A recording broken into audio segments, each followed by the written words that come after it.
I'm Andreas. I'm a customer engineer here at Builder, and I'm joined by Veronica, who is also a Awesome. customer engineer at Builder.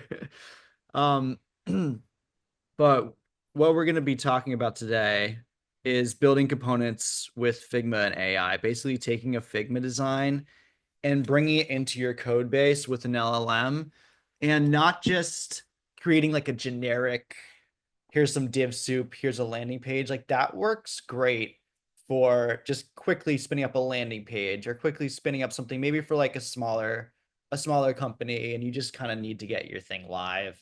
That's fine, right? Or like if you're just prototyping, like bringing a Figma design and just getting into like some kind of code so you can click through it and interact with it, that's great, right? But for larger enterprise, that's not really going to fly because with larger companies, as you all know, there's going to be things like a design system. There's going to be things like syntax or unit tests you have to pass to get things into production. Sometimes it's very strict what you can get into production and what you can get live. But we still want to do it fast and we still want to save our developers time. Like I know a lot of us who are front end devs will relate to the experience of being handed a design and then you bring it in by basically hand coding it.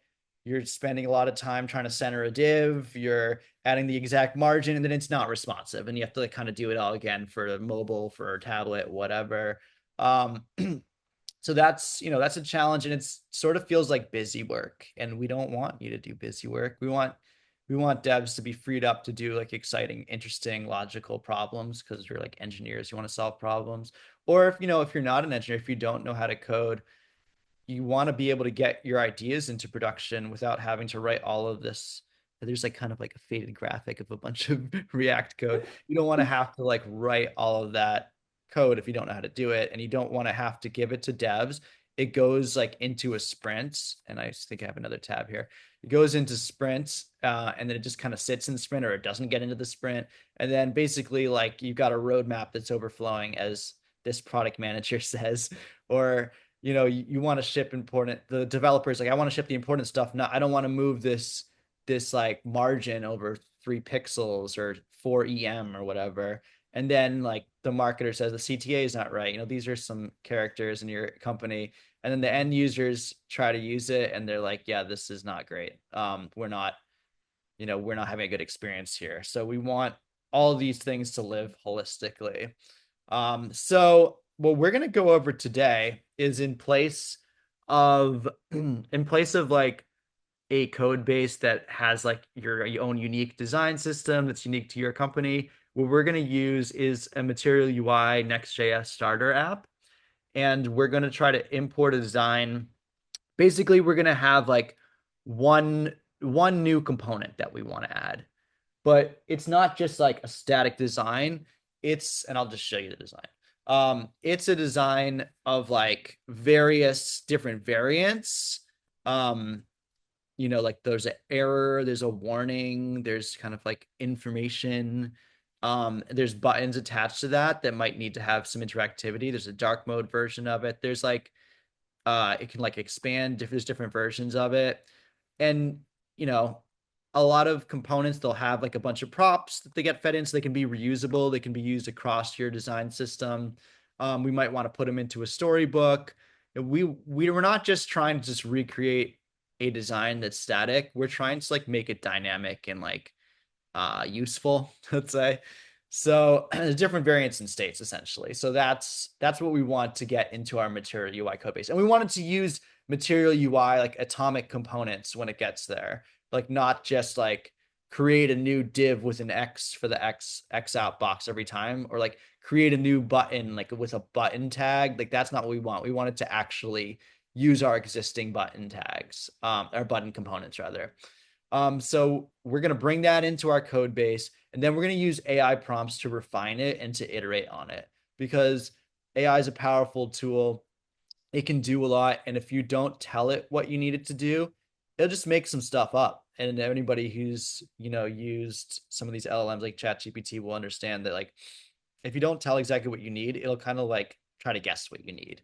And that's fine if you don't have like clear instructions. But in an enterprise setting, you probably know what you want. So we're going to try to add those things using prompts and prompting.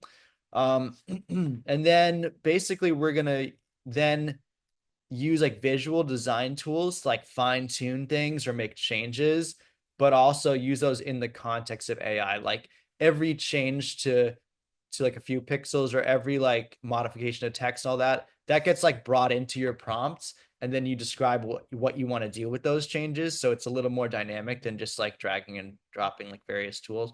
And then we also want to be able to document that code. We want it to be ready for a PR. We want it to be ready for a unit test. So we'll try to get the AI to do that as well. And with that, I'll go into the demo I have prepared for today. I did want to call out, like, if you have questions in the chat, or you can either submit them through the chat or through there's like a QA button or something like that that you'll see in the controls. So feel free to submit a question either of those ways, and we'll try to get to them at the end of the call. But yeah, let me just now start with the demo. Cool. So we're assuming you have like a Builder IO space. This is what it looks like when you log into Builder.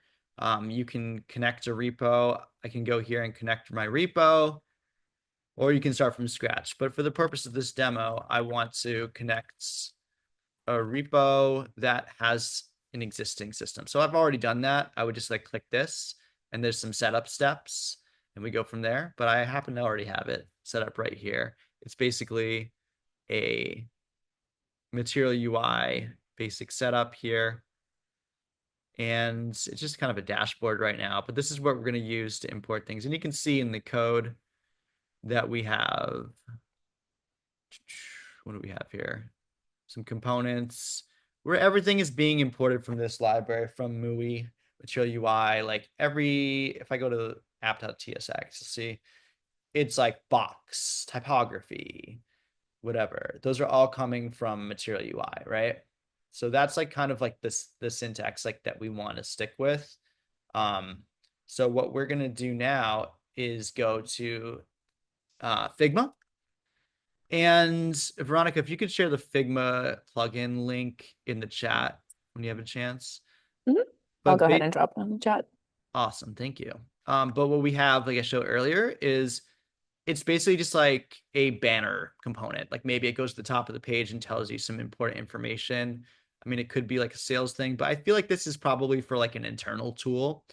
Just giving you a warning, or like, hey, like don't update to this version of the software, or like, make sure you do update to this version, whatever. Like, oh, or there's an issue with this service, so things might be a little slow, like whatever. Maybe it's a warning, maybe it's an error, maybe it's just a little bit of make sure you submit your open enrollment, for like an HR tool, whatever it might be.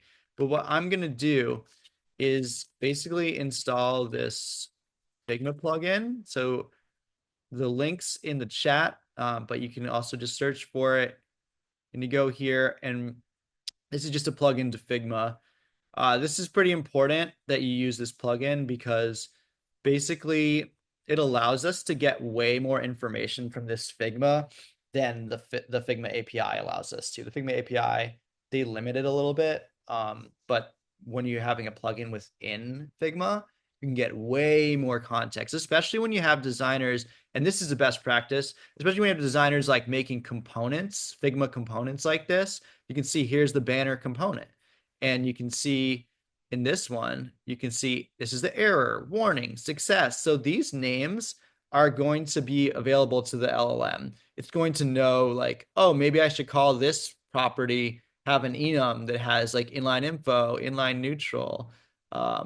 So yeah, for developers, we understand that we want the props to have like nice names. For designers, we want to make sure that we're componentizing things. And you see here these properties, these go directly into props. So it's pretty convenient. And it's like just one less step. It's like for the UX engineers out there, you just make it the way you want it, and then it should come in pretty similar to that. And then I can open up my Figma plugins here, and I can open up the Builder.io Figma plugin. I've selected these 3 different frames here, and you can see here that they're selected. I'm just going to log out so I can show you the auth, but I'll log in the bottom left to my builder space. The more context we can give it, the better. So if we have just a little information about your space, that helps too. So basically I'm going to let it log in. But when I click Smart Export, it's going to process it. It's pretty fast and it copies it to clipboard.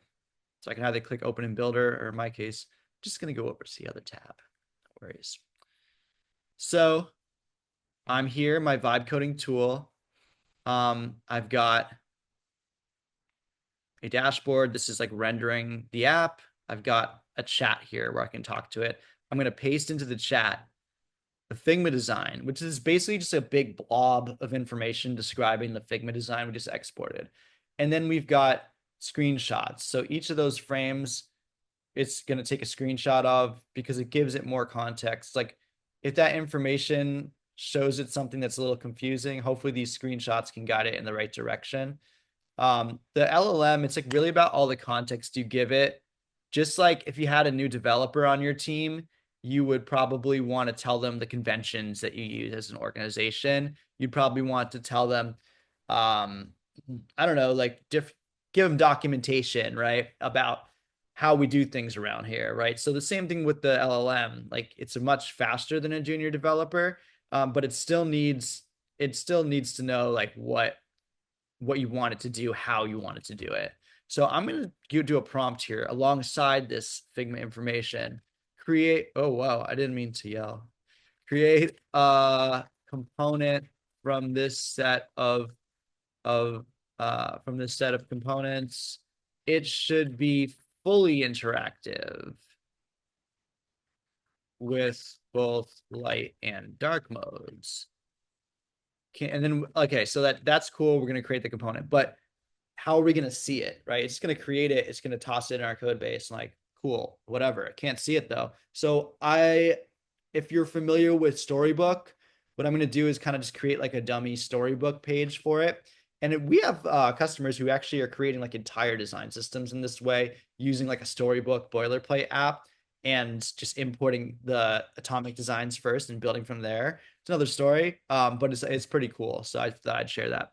But I'm going to basically ask it, can you also create a page at slash banner testing? So that's the route that documents each state and version of the components, as well as has a toggle to view light and dark modes. Everything should be responsive and accessible. I mean, that's pretty much like true all the time. So I'm going to copy that for future reference here. I'm going to say use material UI when possible. And that's really key here. We really want it to use our own components. I'm going to send that message. And you can see here, I'm using Gemini Pro, new model. I figured I'd give it a spin. We also have like Claude Sonnet.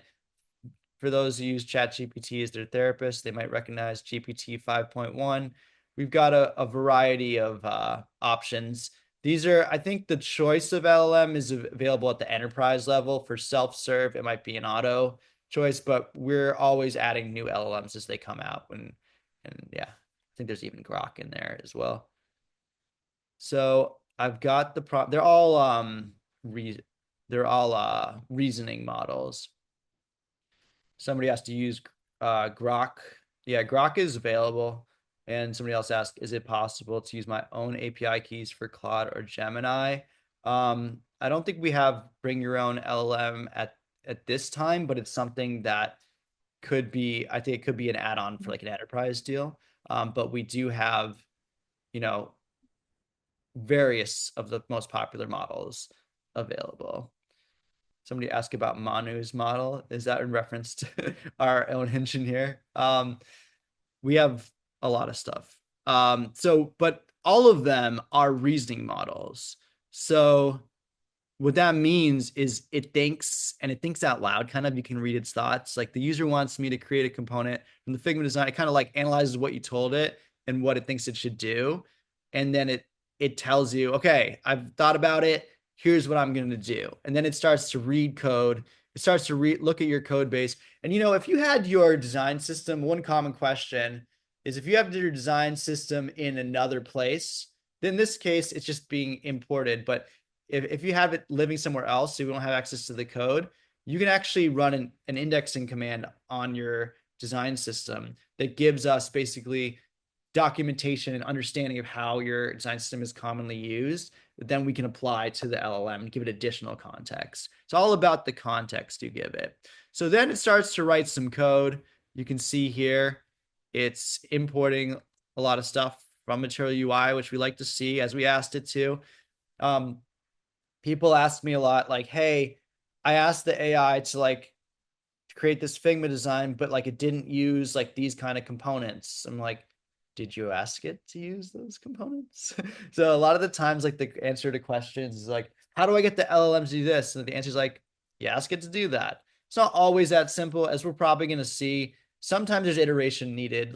We're not saying it's going to be perfect the first time, but it's going to be a lot faster and get you a lot more of the way there in a lot quicker time than you would through traditional development pipelines, let's say, workflows.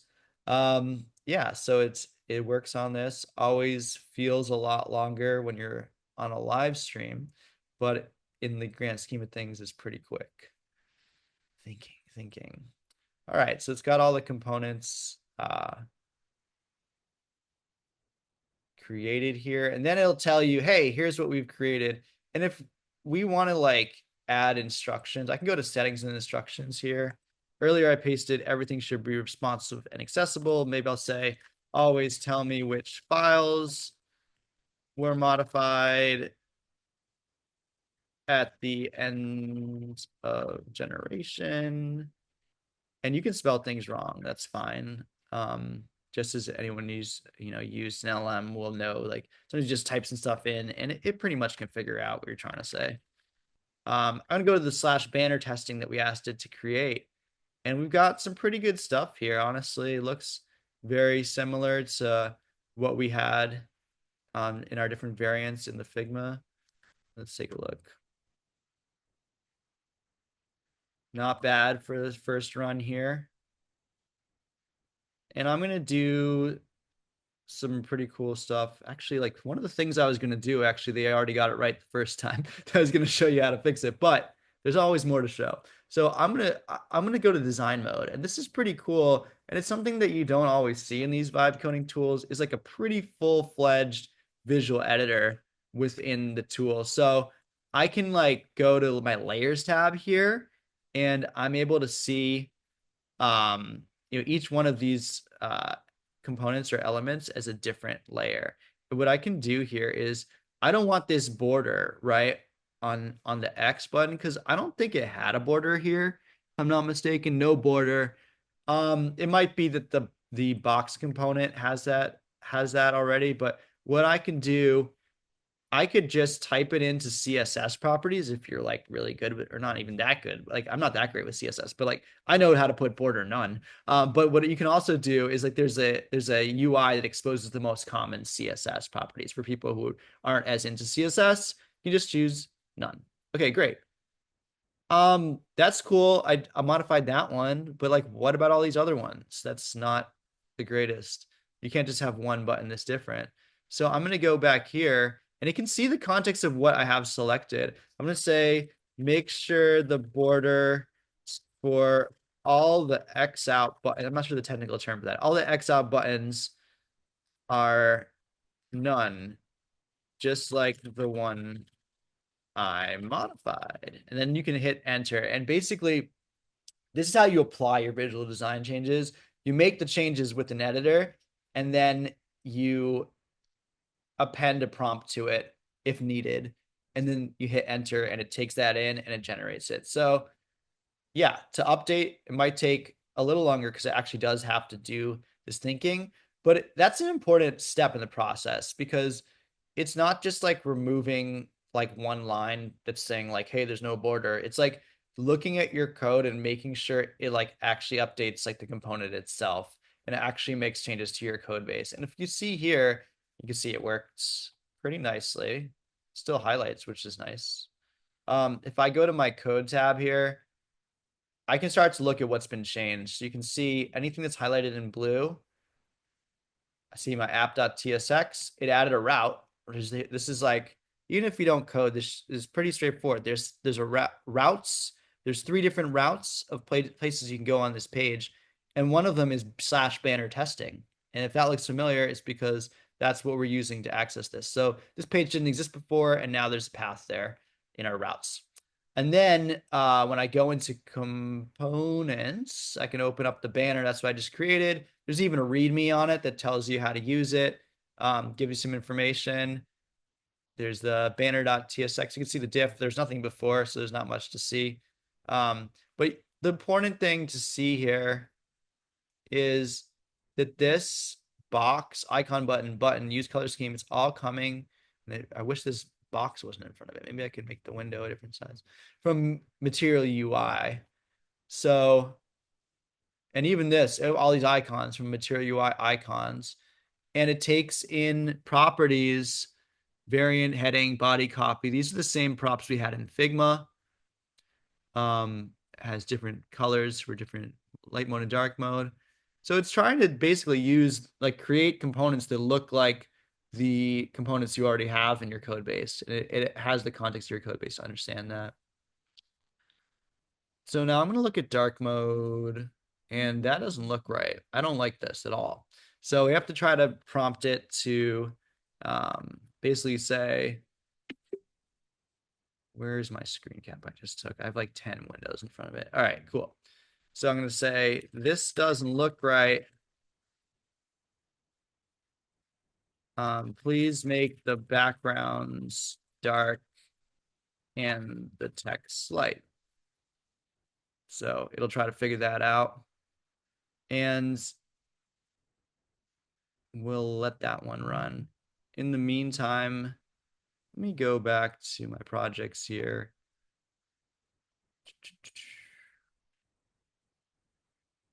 There we go. We've got a few different versions of this. So while that prompt is running, we can see if we can spin up another version of it and do some more fun stuff for the sake of time. In the meantime, I'll just look at some questions in the chat. Can we? Oh, there's a lot of stuff going on here. If you have a question, please drop it in the Q&A. I've been trying to go through the Q&A and answer some of them, Cool. not just in the chat, because those get lost. Can this create storybook for us? Essentially, I mean, you want to bring your own storybook.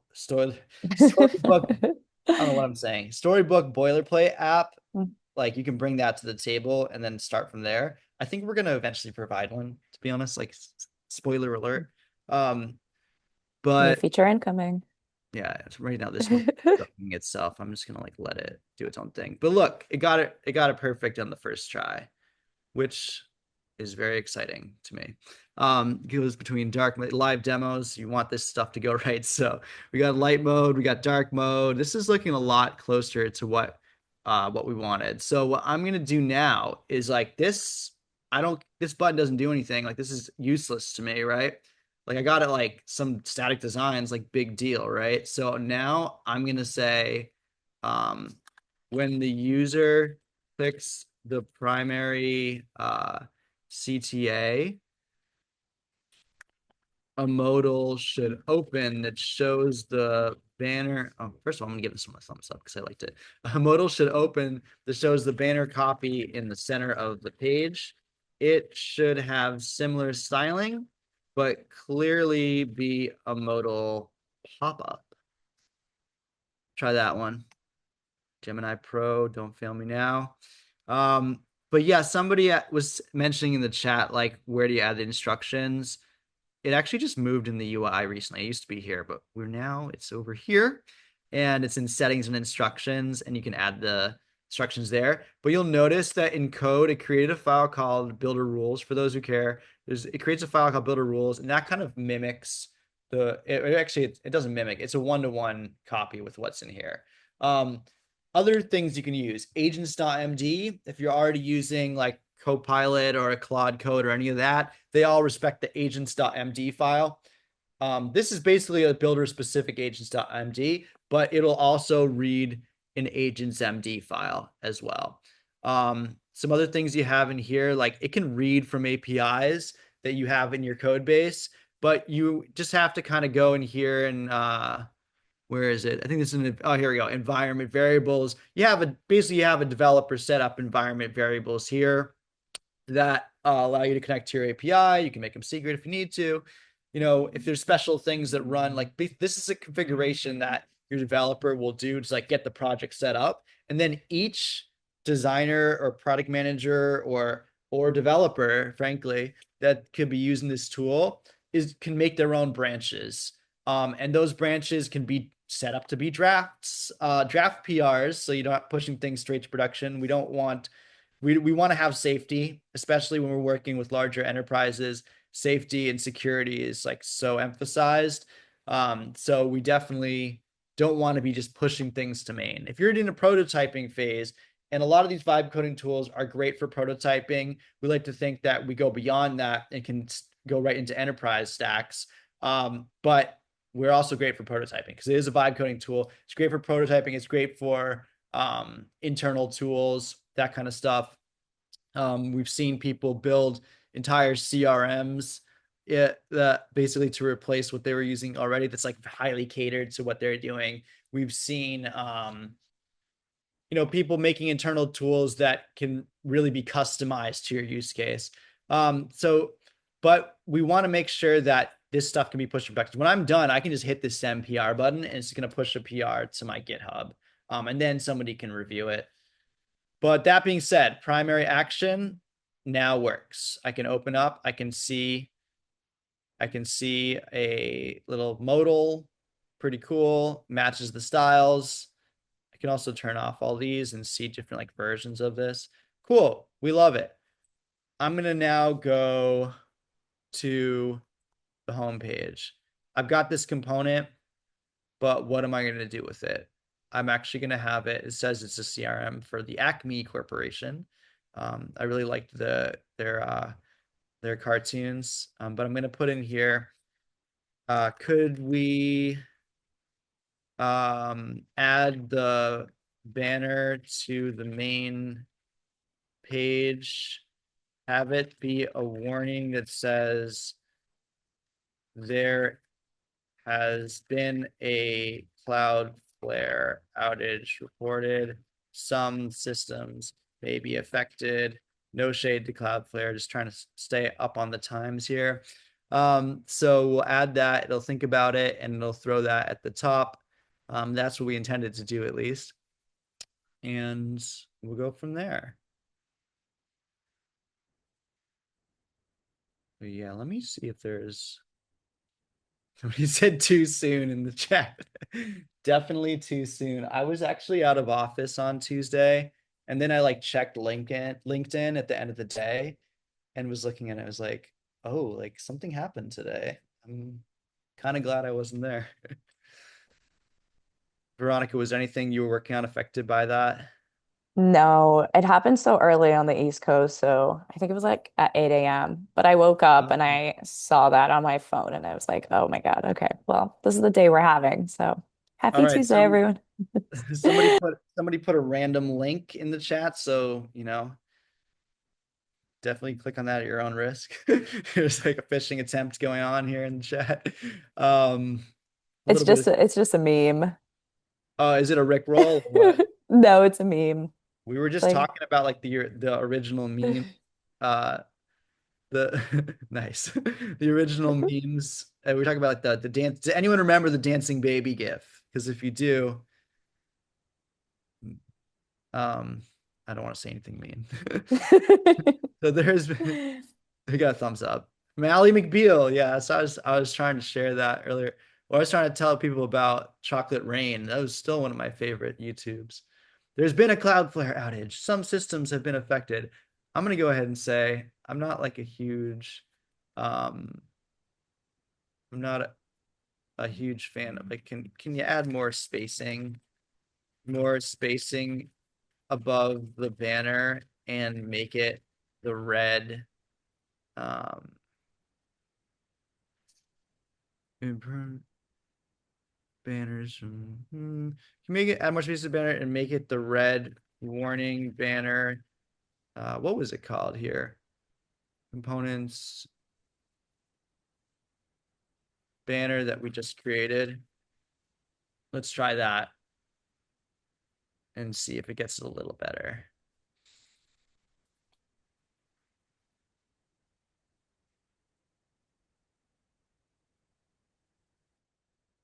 I'm now focusing on implementing the user's request for a red warning banner. Whoa. This involves adjusting the styling of the existing banner component, blah, blah, blah, blah. There you go. Now it's taking in the red prop. Cool. Can you give it a margin above the banner?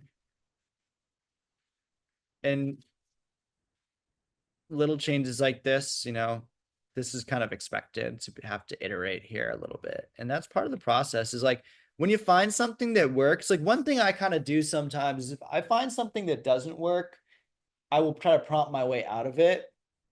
And sometimes it's like it's just like anything. Like if you try the same thing over and over again and keep getting the same results, you need to try something a little different. Like maybe say like try to point out something about it and say like, think outside the box. Something like that can be in the prompt.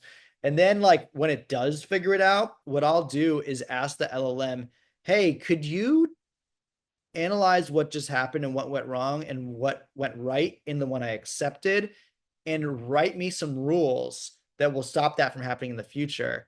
And then it'll give me essentially give me like a rules that I can use in these instructions. And maybe I'll even take that, pass it into another LLM and say, make these succinct and good for an agent's MD file. You always say things like never do this or like always do that, like being really prescriptive and being like a disciplinarian. Like you have to be like really strict with the LLM to get what you want, because otherwise it's kind of gonna do whatever it feels like doing, and that's just not what we want.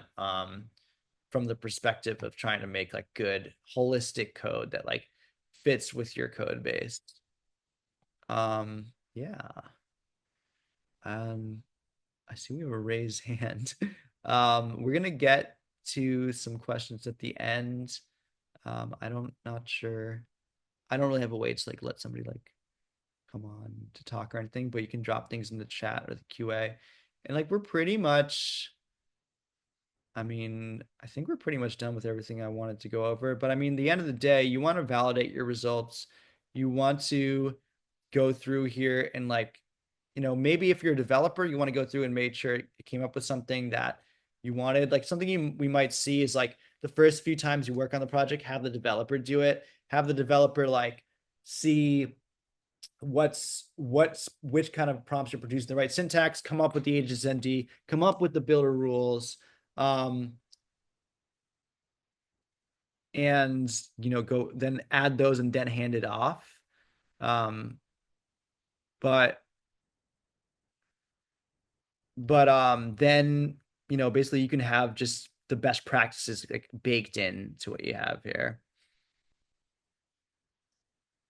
So somebody's like challenging me to fix this margin that like didn't work. So, let me just reload this and see if we can do something about it. And then we have another person saying, I love using Builder.io to convert Figma to code. Afterwards, I want to continue using the code. I'd like components that I can put together in a page. Do you have a solution you recommend for a visual page builder? I think Builder.io is supposed to have it. Yeah, I mean, you can definitely keep using that code. First of all, like, yeah, we have an MCP server that connects to our CMS. So if you want to bring some of this stuff into the CMS, there's ways to do that. But basically, like, if we go to design mode, we should be able to see. Somebody said like they want to fix this margin error, but I think it ties into Oprah's question as well. It's like, now how do you fix things on the page? Like, I can change this text. I can say like in this design mode, I can say like really cool dashboards, right? Cool. And then I can go here and yeah, we want to fix the margin issue. So just add a margin. Simple as that. Um, and maybe I want like a little less padding or whatever. Like we can make those changes here and like we can take this X and we can put it at the bottom top. It looks like we might have to choose a different layer to get it to do that. But essentially you have like full control here over text fonts. I could change this to Irish Grover. Oh, that's really fun. I feel like Irish Grover might be like the new Comic Sans. But yeah, maybe Island Moments. There we go. Bring it the text size up. Really cool dashboards. Apply visual changes, and that should do it. Um, that should get us where we need to go. So someone said, can this accomplish full stack workflows, not only implementing the UI, but also integrating a back end? I could say like, yeah, it can do a lot of business logic. It's not just a UI tool. It can also read and like pull things like I can go here, Cloudscape, have this Cloudscape one. I can say, we'll have to let that launch up. But basically, like we can pull from like open source APIs or APIs that are in your code base. Is it going to like set up the whole backend for you? Like, no, it's not going to like create your backend. But if you have a backend that you need to connect to it, it can certainly do that. Anything that the front end, like a front end dev would be able to do, it's like, you know, it can do that kind of stuff. But yeah, I'm in a different window size now, so it does look different. But yeah, you can see the margin is there. Didn't quite get the fonts, but maybe it's because I chose like a really random font that maybe the iframe can't do. But yeah, you have different tabs here you can go through. Um, and if I go over to here, I'm gonna stop soon for questions. But you can do things. I don't know. I didn't really plan to demo this, so maybe we'll see if it starts up. But you can say things like create a weather dashboard, and use the Open Medio API and make a 7-day forecast, like that kind of stuff. Yeah, you can do that. Somebody asked, Ryan said, currently, can you push PRs into your GitHub repo directly, but any local changes that are pushed in the repo are not picked up by Builder currently, at least to my understanding. Is there any plan in the future for Builder to be able to pick up local changes to a repo? You can pull down new changes, sync from GitHub if you have like changes that have happened from your remote repo. If there's changes to your local repo, I mean, I'm not 100% sure what you're referring to, but I will say this. We have a Visual Studio Code plugin, I believe also works in Cursor and some of the other ones, that essentially lets you just run this same window, but locally off of your local host instead of this running in the cloud container. So like if you prefer to like work within Visual Studio Code and like instead of using this code tab, you just want to like have access to your code the way you already know how to use it. Um, you can definitely do that, or you can even just launch it in a web browser. Veronica, if you have the code, I'm sorry, the docs for to share for the Visual Studio Code plugin, that would Hmm. be awesome to put in the chat. Can you Yeah. export designs from Fusion back into Figma? Yeah, there's an import tab on the Figma plugin. That being said, sometimes it's great to just take a new change to the Figma design, put it in, and be like, "Hey, we imported this design earlier, but now we want to match the delta and match it to what we have going on now." So I'm gonna end the share because I pretty much showed everything I wanted to show there, and I'm gonna try to figure out the Zoom UI and get some of these questions answered. So I know Veronica was already looking at some, but let's see what we have here. I'll drop Yeah. the Figma plugin. I think somebody asked for it. I'll drop that in the chat one more time. So can this create storybook for us if we don't have it created already? I mean, maybe you could try spinning up just a basic app and saying like create a storybook app, but I think it'd be easier to just go to GitHub and find like an open source like storybook starter and then import that. That's the approach I would take to that is use like just a generic. And I don't think you shouldn't have to be super dev savvy to do that. It should just be, maybe watch a YouTube video and like go to GitHub and find just a generic storybook boilerplate. Then connect to your GitHub, then import that as a project. Um, how did Figma design? How the Figma design of MVP should be done properly to be able to replicate it in Builder IO 1 pixel to pixel. We have a prototype design in Figma that has been done manually, not like Figma Design Studio or MCP. Yeah, so you want to use auto layout in your Figma. You want to use components Figma components whenever you can.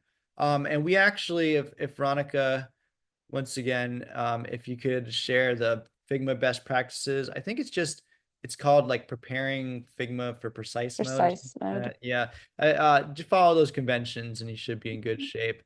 The other question, you had another question about uh Flutter. I'm not 100% sure if Flutter's going to work in it. I know basically anything React, Angular, anything web-based should definitely work. Android and iOS coming soon. Definitely like I think iOS is like already in beta. Android probably shortly. So yeah, there's a lot of different frameworks that are supported. And if for those who are like using Android or iOS today, we also have like kind of like a CLI version of this tool. Um, that's a little less UI and a little more CLI for those who like to type in the command line and are, studied the terminal or whatever. So that's pretty useful for Android users and our Android create developers and iOS developers. So React Native, I think same thing, like that should be in beta right now. So can it rename all the banner layers? Yeah, so I wouldn't so yeah, we were referring to when I had the layers tab open and I was kind of going through and they all said banner layer, banner layer. It's like kind of more like that's sort of a borrowed feature from our CMS where it would definitely have labeled names.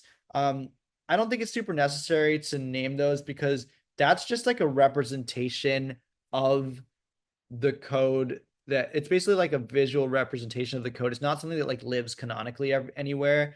It's sort of just a way to help you click through banners to like select the element you want to select. So you're only going to need to um like select the one you need in like a very short period of time. So cool. I meant to click answer live, but done. All right. Um, if we provide, let's see here.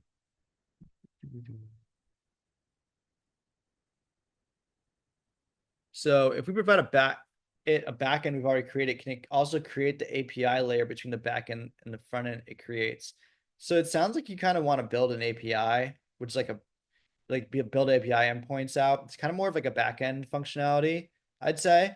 But if you have API endpoints to your backend, you can connect it to your front end. That's basically the answer. Is like you want to have some API endpoints that can be accessed through a front end. It has to be a front end, a front end API that can connect to your back end that you can connect. Um, when you say by using AI to generate code, we no longer need to create theme for MUI as a global approach. The style will just be inside each component.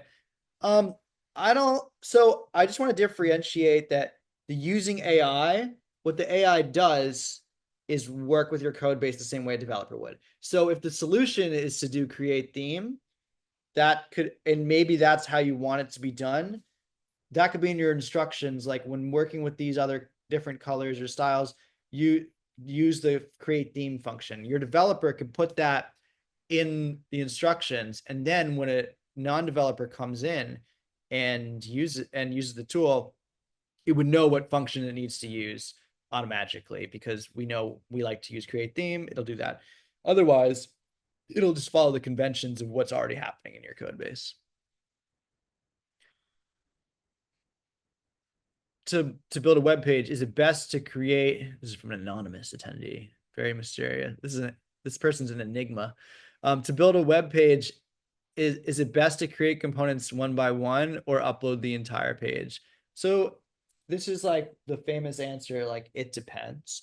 Um, if you're if you already have the components created and you want to build a page with those components, you can import the entire page. If you don't have all the components created yet, maybe you import them one by one. In the past, it was like better practice to import like one portion at a time. In with the power we have now with some of these LLMs and our smart export feature, you can do some pretty amazing stuff. So I would say it depends on your use case for sure.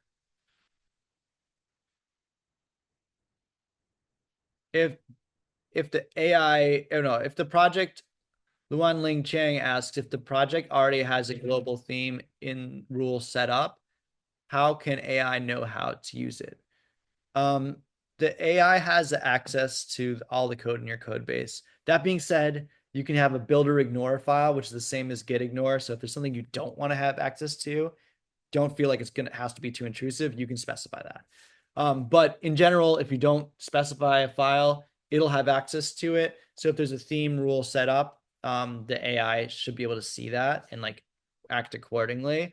Um, if you have like a separate design system, it's like not material UI, but it's like unique to your enterprise, you can run a command that indexes that design system, and then that adds the documentation of that design system to the context. So then it can understand, when different rules, different themes are being used. Someone asked about ASP.NET. I don't, that's not really something we're supporting right now. But we have React and Angular and all sorts of kind of the more like modern, like popular. Um, yeah. Is is Builder.io creative enough that when asked, it can come with different designs for the same page component, allow you to preview them? If so, could you show it? It can come up with different design. It can definitely come up with different designs. You can always go back in the chat and like undo one and like try doing another one. It's not really gonna pop up like two. That's a cool idea. Like pop up two iframes, like compare this one and that one. Um, but you can maybe instruct it to like create one version of it on this page and one version of this on this path, like call it like design one, design two, or something like that. You could ask it to do that. I think like anything that you can get like you asked if the tool was creative enough. And I would also say like you can get creative with the tool as well. There's a lot of stuff that it can do that just hasn't been tried yet because there's people are still developing workflows with LLMs. This is a brand new concept. I mean, not brand new concepts. It's been out a couple years now, but like the idea, we're still like, when we first created like coding, we didn't know, we didn't invent like, you know, Rust right out of the box, right? It's like you figure out what works for you, try iterating, try different things, try different workflows. We're still all finding the best workflows because it's just such like a dynamic new field. So if there's, definitely give things a try. Confusion work with any tech stack, Ruby on Rails, Hotwire. Yeah, for some of these more legacy ones, I would say that we're supporting like more modern frameworks like React and Angular and that kind of stuff. But for like Ruby on Rails, I don't see why the CLI wouldn't work. We have like a CLI that basically it doesn't have the whole UI, but it just has a prompt. Like you can bring there's a command, you bring the Figma design in, and it's like, what would you like to create with this design? And you can chat with it and go back and forth and chat, and it'll do it. I don't see why that wouldn't work on Ruby on Rails, as long as it has the context of your code base and you give it some good instructions. Um, I already answered this one. Can you answer the one that's asking, can I create a design system with Builder and import it into my Lovable project? Yeah, where are we? Trying to find it. You build a design system with Builder? Yeah, I mean, I think if you made the design system with like in Storybook and Builder, and then in your Lovable projects, you could say like you could like register your design system with like npm or Artifactory or one of those, And then in Lovable, you could say, hey, I want to use like this node package, and then it'll pull it in. But of course, you could also just do that in Builder. So, um, what else we got here? There's a lot of questions. There's no shortage of questions, that's for sure. Um, yeah, these questions again, Android, Flutter. Veronica, if you have a CLI docs, could you drop that in the chat? We Yep. have a separate tool that's like a CLI that's like very similar under the hood to Fusion, but it just doesn't have the UI and all the design elements, and it's a command line only. Yeah, it could definitely do Android. I've and in Jetpack, I'm actually working with the very large enterprise that is using the CLI for that. And we hope to get that in the UI tool as well soon. And then Flutter and Vue and tvOS. I actually did make, what is it, Tizen? What's the Samsung OS? I did experiment with making a Samsung OS. Is it Tizen, right? I made like a smart TV project at one point. So it can do some stuff like that. You might need to put some instructions because like these it it wants to, like, a lot of times it like wants things to be React because it's just like there's so much React and there's so many of these LLMs have been trained on React, and like ours, definitely our front end, like we know a lot of people use it, so we've trained it. But if you put in the instructions like never use React, like this is a tvOS project, like Vue for sure. I'm pretty sure Vue, I think Vue might work in the Builder Fusion UI as well. But like some of these other ones that aren't exactly web, I would use the CLI tool. Okay. Can you create images and custom backgrounds? Probably. You can definitely like upload images. Like we have like when you like say create an image, it can create a generic like HTML image, and then you can click into it in design mode and upload any image you want. So that can definitely be your custom background. So I'm not sure if you're asking about Gen AI creation or just adding, but you can definitely jump in and like add a custom background that you uploaded from your computer. Absolutely. Can we create a branch name like PR324 design page ticket number title?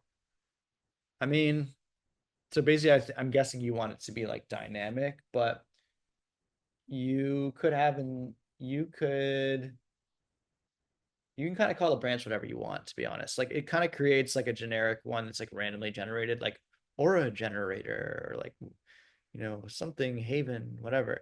But it's like you can just change that name. And also there's MCP servers, so you can integrate with, I'm not sure if it's Jira, but I know, Veronica, what's the name of the Atlassian. what's the name of the one we always use in demos? Um, Linear. Linear, yes. Yeah, you can Yes, like yes. connect a linear ticket, and you can just ask it to do that ticket. Be like, hey, solve this linear ticket. Based, if you have the MCP connected, it'll do its best to solve it. We should do an MCP webinar at some point because that's super cool with Fusion. I what can with a question here, like what can Figma, what's the difference between Figma Make and Builder IO? What are the boundaries? And like I haven't used Figma Make in a second, but when I did try it, honestly, like the visual editing, I kind of expected to have my full Figma UI right in there, and I didn't quite get that. And with Builder's visual editor, we have like a Figma like design. It's kind of ironic, but like we definitely have like a fully fledged visual editor that's we've spent a lot of time developing with our CMS product, and we've been able to include that directly into the vibe coding tools. So yeah, I think a lot of the differences between ourselves, and actually I have a good slide on this. Let me show you a good slide that will kind of illustrate this better. Share screen. So this is sort of like where you can look at us in the market and where we're sort of positioned. Basically, like GitHub Copilot, Cursor, Windsurf, these tools are really, you have to be a developer to use them, but they're really great for enterprise and they scale really well. Bolt, V0, Replit, Lovable, Figma Make, really great for prototyping and like just kind of like you're not technical, it's accessible to everyone. You can just create something and it's so magical, right? But like what it creates is not always able to be like pushed into your existing code base. Not You're not always able to bring in your own design system, following your own conventions.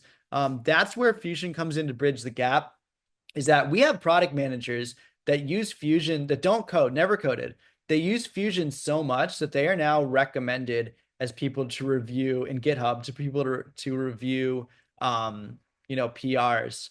So there, it's really successful. We've been dogfooding internally. We've been having product managers. They want this feature. There's just so many other priorities and like customer requests, etc. And they know like, hey, I could do this in like 5 seconds. They go in there, they make the change, they submit a PR. If it's good and our devs are cool with it, they put it through. So we're directly editing our own code base. Our web app is like, it's a big app. It's managing like thousands of users and enterprises, and it's just there's a lot going on there. But we're able to make it so that somebody can like focus in on a certain part of it, make production ready code, and push it live. And with these tools, you're going to see a lot more the ability be just like prototyping, and we can do that too, which is great. And with these enterprise ready like developer tools, they're awesome, but they're really for like coders, right?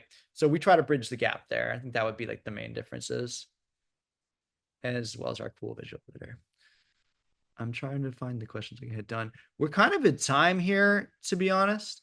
I know there's a ton of questions, and definitely if you have more questions, we have a forum. We have like you can file a support ticket and ask our excellent support engineers.